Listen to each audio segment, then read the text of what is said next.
За би бүр ингээд гайхаад сууж байна хурлын дарга. Хөдөөчхөн сайд. Энэ өнгөрсөн жил энэ гаднаас орж иж байгаа импортоор орж иж байгаа гурилын гайлын татварыг тэглэсэн явдал маань ер нь үр дүнтэй байсан уу гэдгийг би нэг жишээгээр одоо хөдөөчхөн сайд асуух гэдэг байна. Засгийн газраас бидэнд тарааж өгсөн материал дотор ингэж байгаа юм л да. Энэ өнгөрсөн жил экспортоор импортоор орж иж байгаа гурилыг татваргүй болгосноор 2024 оны 4-р сарын 29-ний өдөр 2969 төгрөгийн үнэтэй байсан дээд гурил 2024 оны 12-р сарын байдлаар 3207 төгрөг болжээ гэж. Тэгэхээр эн чинь ер нь байгаа онс юм уу? Тэр тэгэлдэг чинь.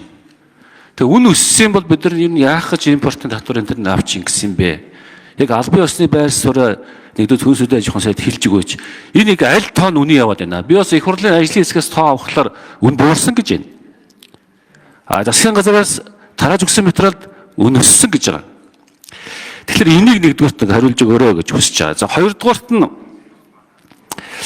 энэ үндэсний гурил үйлдвэрлэгчдэр бид нар дэмжигээд одоо ингээд энд бүгдээрээ зовоо сууж байгаа. Гаднаас гурил идчихгүй юмсан Монголын айл өрхийн бараг 30 орчим хүйсний 30 орчим хувь нь бол одоо гурилын хэрэглээ юм байлээ шүү дээ.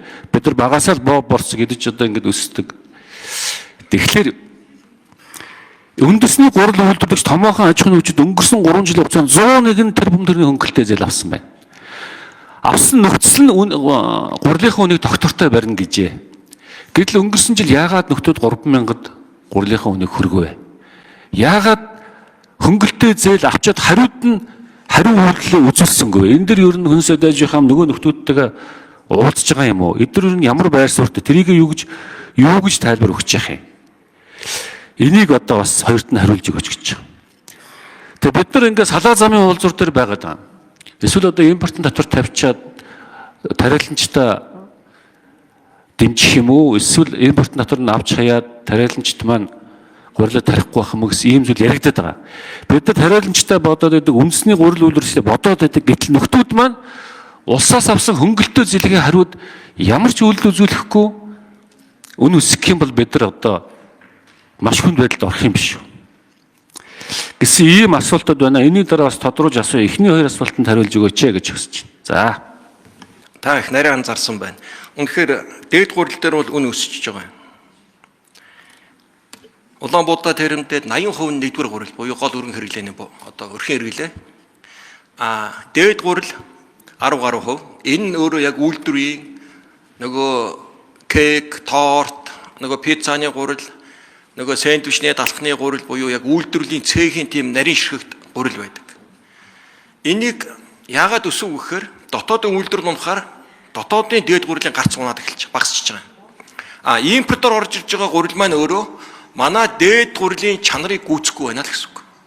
Тэгэхээр дээд гурил дээр эрэлт тэмчиж байгаа. Нэгдүгээр гурил дээр бол үн сайн буусан. Одоо би түрүүн хэллээ нэгдүгээр гурил бол 1500-аас 2000 төгрөгөөр үйлдвэрлээд борлуулж байгаа үн ингэж гарч ирж байна. Борлуулалтын бусад сүлжээн дээр, тээвэрлэлтэн дээр үнийн өсөлт газар зүйн байрлал шалтгаалаад янз янз өсөж байгаа юм байна. Тэгэхээр тэнд бид нар анхаарлаа хандуулах хэрэгтэй.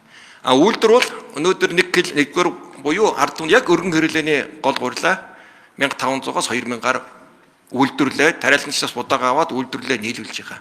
Энэ бол маш боломжийн үн байгаа шүү.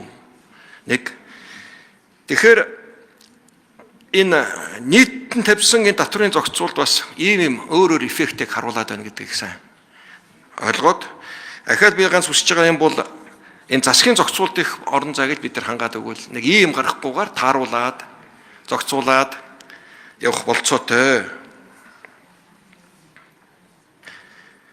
Тэр хөнгөлөлтөй зээл авсан гэд гурил үйлдвэрийн дээр яриад байгаа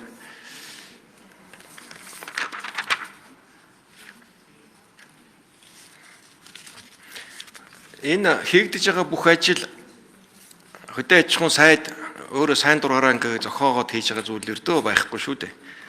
Энэ 2028 он үлдэр хэрэгжүүлэх, улс орны хэмж хэрэгжүүлэх хэдэн юм бодлогын хөтөлбөр манай салбарт хэрэгжиж байгаа.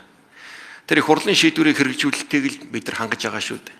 Тэр хэрэгжилтэд хангахын тулд улсын их хурлын баталсан төсвийн хүрээнд л зохицуултууд хийгдэж байгаа.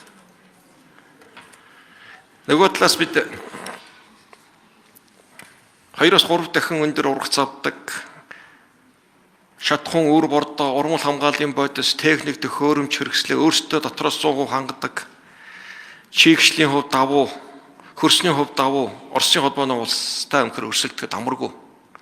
Дотооддоо хангалттай өрсөлдөд явж байна. Одоо нэмэх нь ийм давуу талтай Орос холбооны улсын тариаланчид гурил үйлдвэрлэгчтэй өрсөлдөд бол амаргүй. Тийм болохоор тодорхой нөөц буюу бодлогоор дэмжиж энэ хүнсний аюул байдлаа хангах Улаанбуудаа дээр ийм бодлого явуулдаг. За нэг зүйлийг л одоо анхаараасаа гэж хүсэж байна. За бид нар одоо үндэсний үйлдвэрлэлээ дэмжинэ гээд импортын татвар ингээд тавилаа гэж бодоход нөгөө биднээс одоо хөнгөлтэй зээл бүхий л хайр энергийг хүртэж байгаа үндэсний үйлдвэрлэгч нар маань хөнгөлтэй зээл авчаад үнэ нэмээд авах юм бол энэ дэндүү шударга биш явдал болно шүү дээ. Дэндүү шударга биш явдал болно.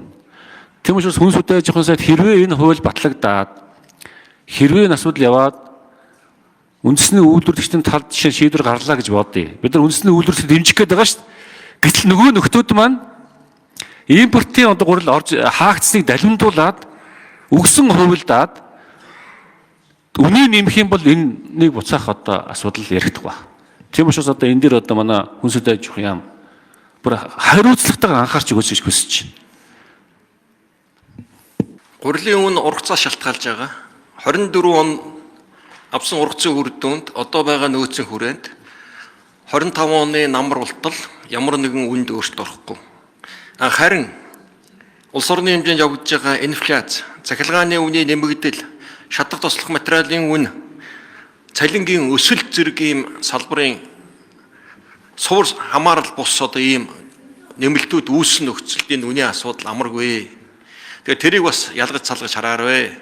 Өнөөдөр 1500-аас 2000 дээр гол гурилыг хангалтыг барина гэдэг бол маш бага ашигтай ажиллагаан дээр энэ үн өртөг гарч байгаа шүү. Энэ дээр ахаад хэл хариуцлагатай ямар нэгэн өгсөн, хууβлцсан үн асар ихээр нэмж ашиг олж байгаа зүйл өрдөө байхгүй. Үйлдвэрүүд маань 6-аас 9% ашигт ажиллагаан дээр л ажиллаж байсан 24 оны байдлаар.